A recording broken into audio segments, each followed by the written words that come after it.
Hi everyone, it's Paul at Racing Vincent again, and it's time for the next short video on the build of my 1939 Garden Gate Manx Norton.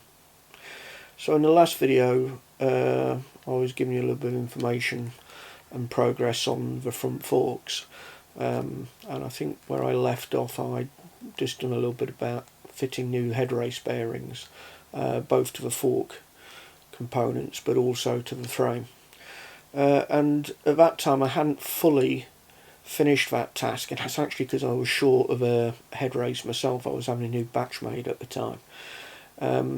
So this video just covers first of all the rest of that build. So the photograph that should be in front of you just showing you the build as it's sat at the moment, pretty much a frame and starting to assemble the fork parts. As you can see, it's in my back room. I decided to do a build in my back office room, mainly because I'm out of space in the garage. I've got a lot of things packed in there at the moment, and it's quite difficult to get to things. And actually, at the moment, what I tend to do is do the work on the parts out in the workshop, but actually then assemble them here, and it's nice to look at in the evenings when I'm watching the TV or doing office work or whatever. So the next step was to fit the two head races that hadn't previously been fitted, and one of those was to the lower frame, bottom of the frame, which is a little bit of an awkward one to fit because it means upending the frame. And it also means normally having to put the top of the headstock up against something firm, so that when you put the head race in, and normally do that with a drift, a soft drift and a copper-headed mallet, when you do that, then the sink behind the head race to keep it stable.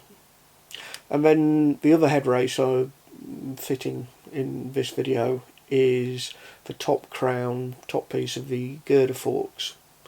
So what I'll do is, like I normally do, I've got a number of photographs. There's a couple of very short videos, but it's mainly through photographs, and I'll do a little bit of commentary behind it. So the first thing to do was the bottom race, and that was as it was when I got the frame back and I treated the rust. So I'd had some remedial work on the frame, and at that point it had already been painted, but there was still rusting on the head race bearing. So I removed that rust as best as I could, but then I treated it to a rust treatment, and that's the effect that you see there. That black is after rust treatment.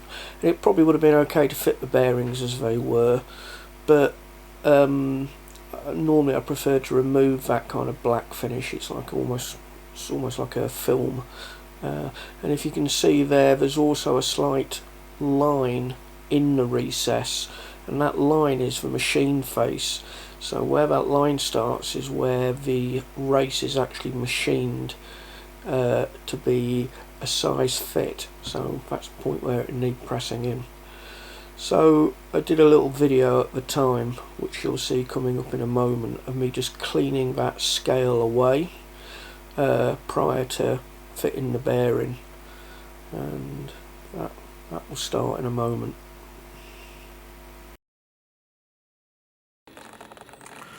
So you probably can't see too well here, but I'm now just doing the bottom race, and I'm actually in an unusual position. I'm at the edge of the workshop going into our dining room, or ancillary room. Now the reason I'm doing that is because it's already painted, so my bad for not fitting the races before, but the bottom race I was short of a race.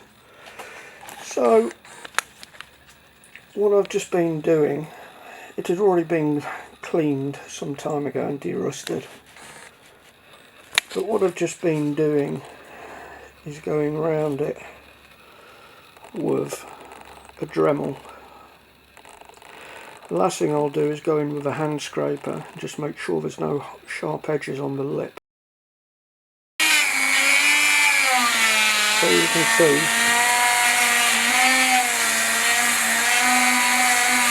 if you get sparks, it means there's rust in there. Because I've already done this, I think I've about finished any sparks.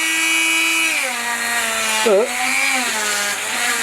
the idea being to remove any traces of dirt. Even though I cleaned it all, I've still got a few traces. So this is a good thing. It's really you only get one proper shot at this.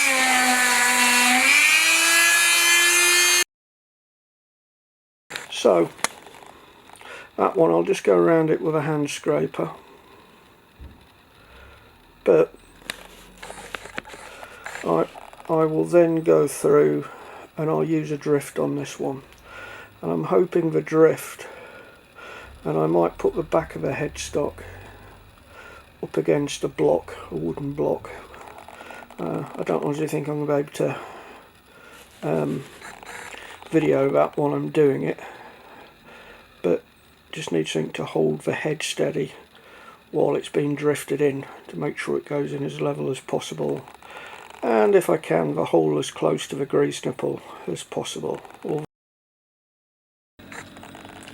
So this is now fitted, and it went in very nicely. So I again used the same drift as previously. Lovely lip on it, lovely for just going around the circumference, centre first, but then just fractionally smaller. Hold on, I'll just try and play with the camera a minute, as I haven't got it on a stand. So goes in lovely. Had it up against a breeze block. I know it's a weird position, but it means I can have the frame at the bottom on something soft, and a softwood, well, just a piece of 2x1 softwood behind it up against a wall, and that allowed me to go in and tap it with a large copper-headed mallet. And I heard what you want to hear, which is a slight change of sound once it hits bottom, and waiting for that sound all the way around. And that sound all the way around, when it changes noise slightly, it becomes more of a bass clang. That normally means it's now hitting the base of the machined headstock, and you know you've bottomed out, and it has.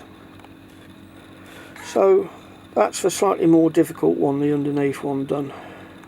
Obviously if you haven't painted the frame first, you could be less worried about putting it upside down fully and putting it up against something on the floor, but in my case I did it the more difficult way.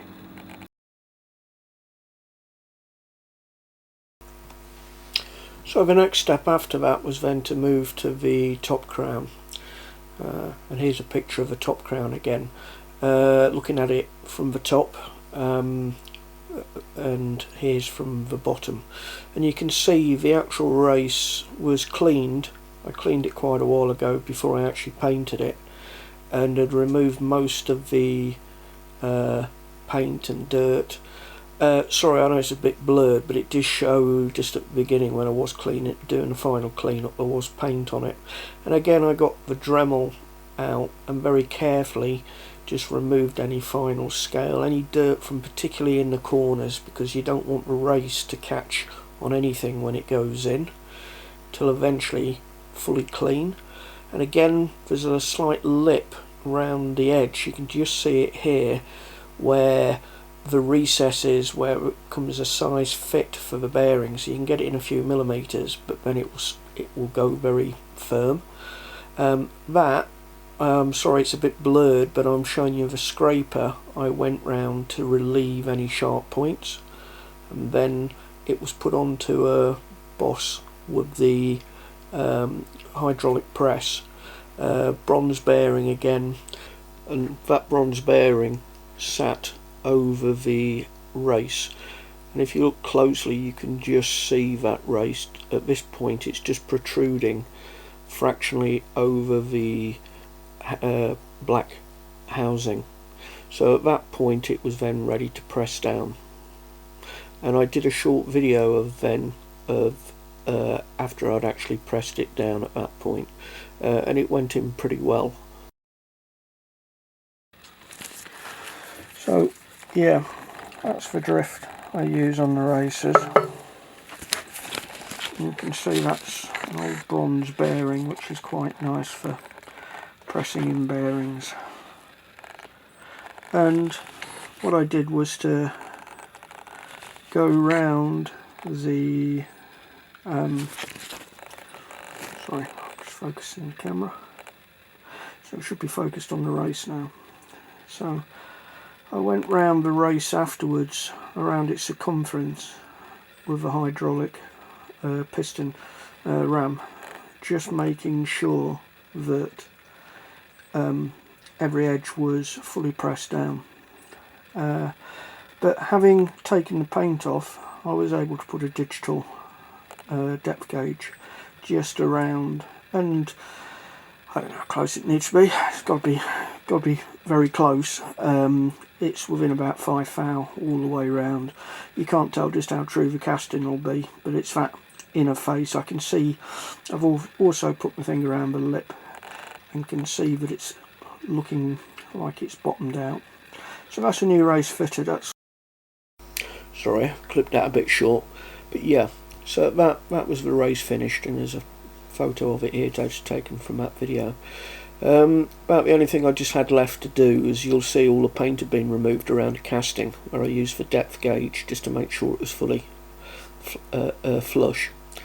So I just wanted to touch that up. I find with the pre-war girder models, it's quite easy for dirt to get in that area and become a rust trap. So I was just touching up here that evening with a small can of Humbrol black paint enamel, and just round the inner lip leading up to the head, the actual ball race. I will be fitting a felt seal both bottom and top when I do the final assembly. As I say, post-war models had a lip that a pressed steel cover that fitted over the lip, but the pre-war ones didn't, and therefore dirt can get in. Anyway, here was finished job. Just touched up the paint, did the same with the frame, the bottom race of the frame, this on the evening, and now the next day I took a short video of just assembling the ball races.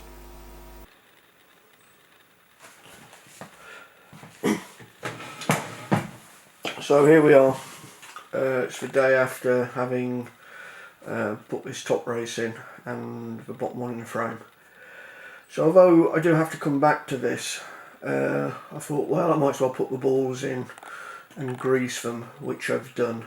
So you can see here the bottom crown piece, balls in. This race, just a reminder, doesn't have hole in it. So the greasing of this race is done from the frame. This one does have a hole, top and bottom. And obviously this is upside down at the moment. This will be turned over. I'm not sure it makes much difference what grease. I tend to use Castrol high temp grease. Just one little final point, just worth pointing out here, is this is the for girder forks, and this feeds through the hole here. Now, I don't quite know how well the video is going to pick this up, but through here, this hole feeds all the way through, and this hole here matches the slots cut into these pins. And the idea being, of quite obviously, is when you put the top crown on and tighten it down with the top nut, once you've found the correct distance and the ball races are adjusted correctly, you then tighten this nut on the side and it clamps these two scalloped parts together against the head stem. So, reasonably simple concept. And this is an original Norton piece, and it is the one for these forks, but actually I'm not ready to put it in yet. I've been meaning to get round to making a batch of these for some time. It's not quite as easy as it looks, because actually the shaft with a thread is eccentrically machined to the main circular piece so that the circular piece can stick out. So it is a little bit more difficult than it looks. Now I'll probably end up making a soft collet and machining the soft collet on a milling machine so that when the steel goes in, it goes in at the same eccentric, and then I machine the shaft, which will be central. So that's a little bit of work to do, and because this is the good original meant for these forks, I want this one as the pattern. So I'll assemble now, but I know I'll need to come back to this when I come to do these, which hopefully shouldn't be too far away. When they are available, they go on the newsletter. So you can see they've got grease, both racers got grease in. I'm now just going to go and put grease on the frame, and it's simply a case at the moment of feeding this through just like I had done previously, making sure there's no dirt on the racers obviously, and tightening the top clamp nut up just relatively tight for now, knowing that I'll need to do this later.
So here it is, just final assembled.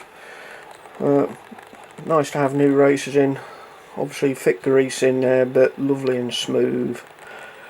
I've only tightened up the top nut, semi-tight so far, and obviously that eccentric pin I told you about will need to go through there and be tightened when it's ready.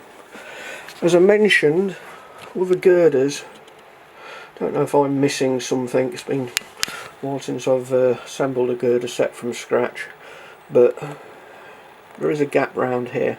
What I tend to do with these, and I will do with this one, when I come to fit the pin, I'll probably just take this off, and what I'll do, I'll make a thick felt washer that fits just inside, just a little bit too tight for this ring, so it fits in, and effectively it crushes down, the felt crushes down when this is put back on again.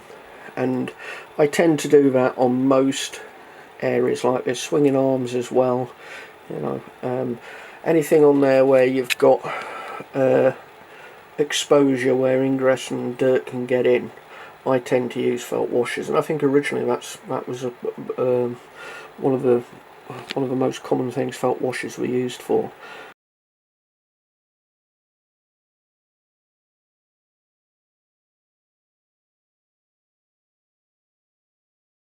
But anyway, there you go. That's in at the moment, and that'll probably stay like that for a while till I'm ready to assemble the forks.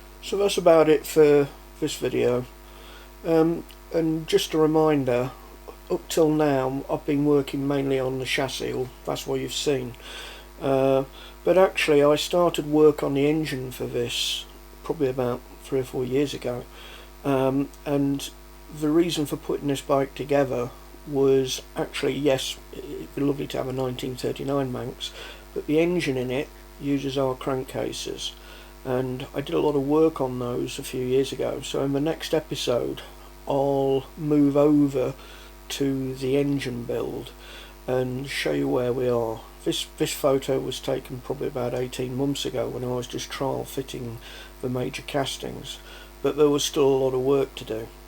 One of the trinkets I have got to go on it is a Works twin spark mag, as used here on Guthrie's bike in 1935.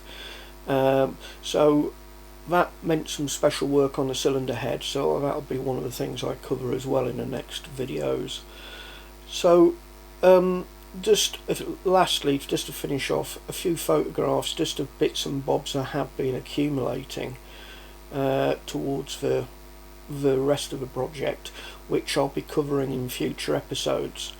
As it happens at the moment, these bits are just being put to one side while I do occasional work on them, but you'll see that I've already been accumulating some of the fasteners that are needed, some of the special bolts, a gearbox. I have got a pre-war gearbox for it.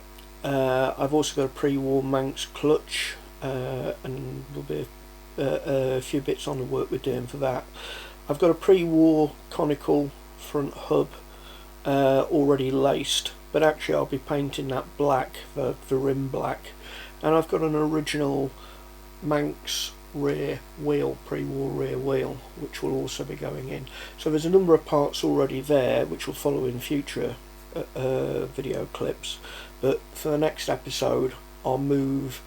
For me it's a few months behind because I actually started it back in late 2021 working on the engine again, but the next episode will concentrate more on some of the engine work. Thanks for watching. See you soon.